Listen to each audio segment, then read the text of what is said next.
Bok choy, also known as Chinese white cabbage, is a cruciferous vegetable that is a member of the cabbage family. Now, what you'll notice is that it has this white round bulb on the bottom with these long celery-like stalks and then dark leafy greens on the top. Now, the entire thing is completely edible and is delicious both raw and cooked. I've often heard people refer to bok choy as a gateway green because the flavor is so mild. So it's a great dark leafy green to introduce to your diet if you're just starting to lean into your greens. Now, you can also find immature bok choy, which is also known as baby bok choy. And all that is a younger, smaller version of the fully grown bok choy, and that's because they harvest it a little bit earlier. Now, the flavor is also very mild. It's similar to Swiss chard, and they are great in stir fries, braises, soups, and even salads. Now, you'll notice that bok choy is available at the grocery store all year round. But the colder months is when it's at its prime because the frost helps to make the bok choy sweeter and it gives it a nice crisp texture. When you are shopping for bok choy, you want to look for nice, vibrant, rich colors, and you want to avoid anything that looks dried out or rubbery towards the bottom. Really, the key here is to look for something that is fresh and healthy. Then once you get it home, you can store it right in the plastic bag that comes from the produce section at the grocery store. Try to just push out as much of the air as possible, wrap the bag around the bok choy, and then fold the top over.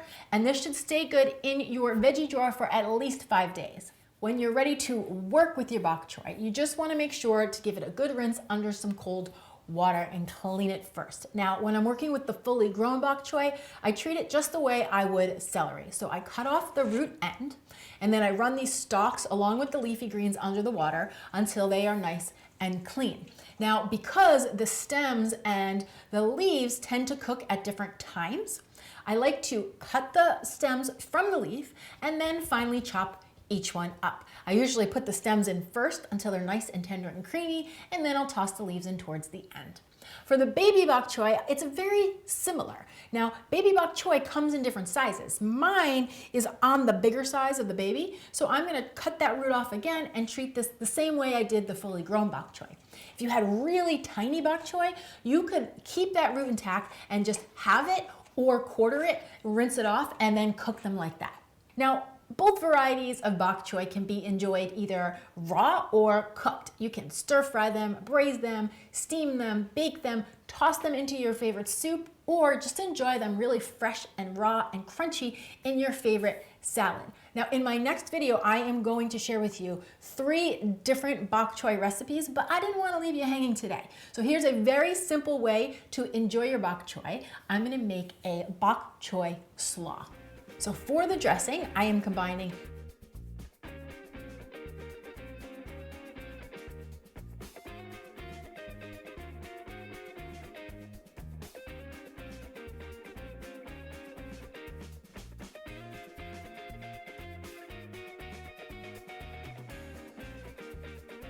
and then for the main bulk of the salad, I have 3 cups of thinly sliced bok choy. You can do fully grown or the baby, 1 shredded carrot, and then a thinly sliced scallion. Drizzle the dressing over the top, toss that together, and you have this really light, fresh, flavorful bok choy slaw.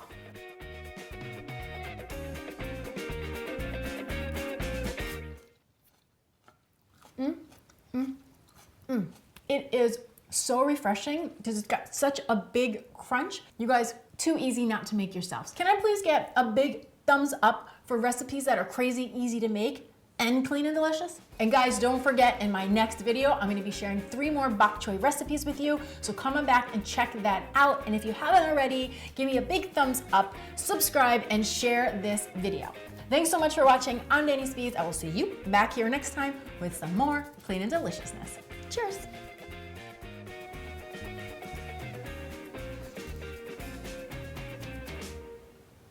I forget what I said. What was the beginning of it?